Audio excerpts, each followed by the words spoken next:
Hey, saya Irfan, eh, bergelut di Lembaga Pemberdayaan Perempuan Kabupaten Bone, NGO lokal yang cukup konsentrasi untuk isu perempuan dan anak.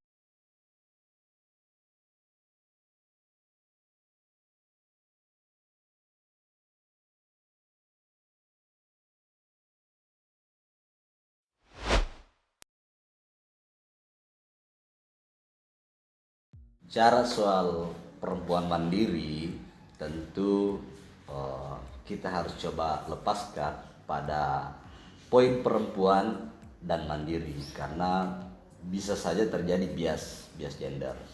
Perempuan itu pada prinsipnya adalah makhluk hidup yang sama dengan laki-laki. Perempuan dan laki-laki bicara tentang jenis kelamin. Jadi perempuan itu adalah makhluk hidup yang berjenis kelamin wanita, yang bisa melahirkan, menyusui dan sebagainya. Yang tentu peran-peran itu tidak dimiliki oleh seorang laki-laki atau pria. Perempuan mandiri adalah perempuan yang tidak menggantungkan keputusannya kepada orang lain, atau kemampuan melakukan sesuatu dan menyelesaikan sebuah persoalan dalam beberapa hal. Itu bagi saya adalah perempuan yang mandiri. Karena perempuan mandiri jangan menghadirkan dalam pemikiran kita semua, framing pemikiran kita bahwa perempuan mandiri itu akan egois ataukah akan arogan karena kemampuannya menyelesaikan persoalan-persoalan dalam kehidupannya itu, sehingga pemikiran kita bahwa perempuan mandiri itu egois. Tentu tidak, karena perempuan mandiri itu akan tetap bermasyarakat, tetap bersosialisasi, dan bahkan jika dalam menyelesaikan satu persoalannya, apabila ada orang yang akan menawarkan bantuan atau membantu perempuan tersebut, tentu beliau akan menyampaikan menerima atau tidak, tentu dengan alasan yang cukup logis. Sebut misalnya salah satu sampel. Kalau kita bicara tentang perempuan, jika kebiasaannya setiap saat dia akan diantar ke satu tempat atau ke tempat kerjanya, bila saat tersebut tiba dan orang yang sering mengantar tersebut tidak berkesempatan, nah tentulah itu akan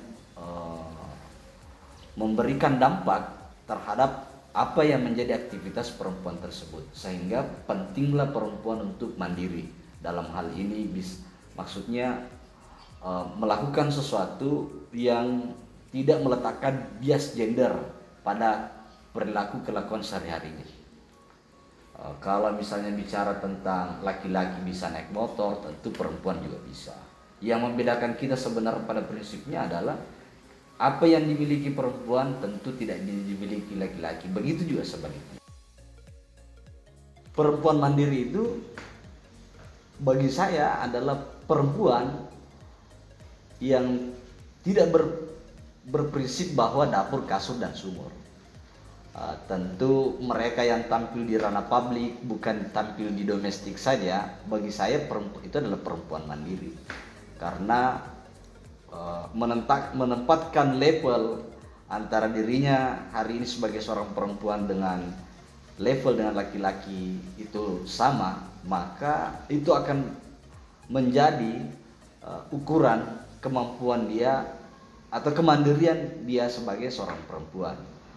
Jika ditanya tentang siapa dia, maka perempuan mandiri itu bisa saja seperti istri saya yang hari ini juga beraktivitas bekerja, tentu punya kehidupan sendiri, menghasilkan uang sendiri, dan tampil di ranah publik. Karena yang terjadi sekarang ini memang agak ketimpangan antara laki-laki dan perempuan memang harus digeser. Karena pada prinsipnya perempuan harus memiliki hak dan peran yang sama peran yang saya maksud terlepas dari apa yang saya jelaskan di awal bahwa apa yang dimiliki perempuan dan laki-laki itu tentu berbeda karena beda jenis kelamin. Banyak perempuan di Indonesia ini yang cukup menjadi tolak ukur sebagai perempuan mandiri. Sebutlah misalnya Kartini sebagai pahlawan nasional, Cut Nyadin, ada Najwa Shihab sebagai jurnalis. Sikap istri saya yang membuat saya kagum itu dia adalah perempuan yang mampu menempatkan perannya sebagai orang yang multiperan.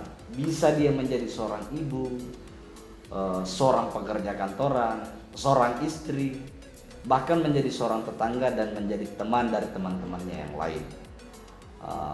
Karena dengan pola dan bentukan yang selama ini beliau cukup mandiri menjadi seorang perempuan bagi saya. Punya kehidupan sendiri, menghasilkan uang sendiri. Tentu ini yang kemudian akan mengantarkan dinamika bagi saya dalam kehidupan rumah tangga saya.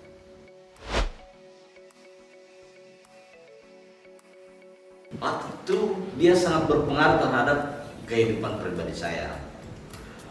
Beliau selain menjadi seorang perempuan, menjadi seorang istri, menjadi ibu, beliau dalam kehidupannya mampu meringankan beban. Tidak menjadi beban yang sangat berat bagi saya dalam menjalani kehidupan rumah tangga ini. Karena pada prinsipnya menempatkan dirinya sebagai seorang ibu, sebagai seorang istri bagi saya adalah suatu peran yang ternyata memang harus dibagi bagi kami berdua.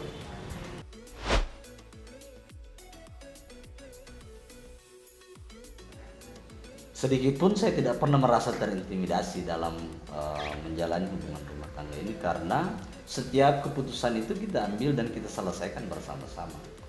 Tentu jika kemudian saya merasa terintimidasi, maka proses rumah tangga ini kan tidak akan berjalan nyaman dan sebagainya.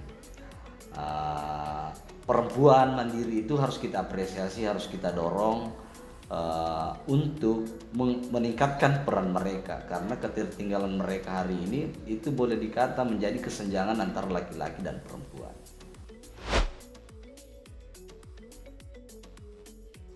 Artinya menjadi kesenjangan peran antara laki-laki dan perempuan, sehingga kita hari ini harus melihat misalnya di kepemimpinan hari ini di parlemen, di DPRD Kabupaten Bone itu kan tidak memenuhi kuota 30% keterwakilan perempuan. Di beberapa ruang-ruang publik tentu kita harus mendorong peran-peran perempuan mandiri ini agar peran-peran perempuan agar kemudian menjadi perempuan yang mandiri, yang siap berkiprah di ranah publik. Tentu edukasi dan sebagainya itu untuk meningkatkan peran mereka harus tetap kita lakukan.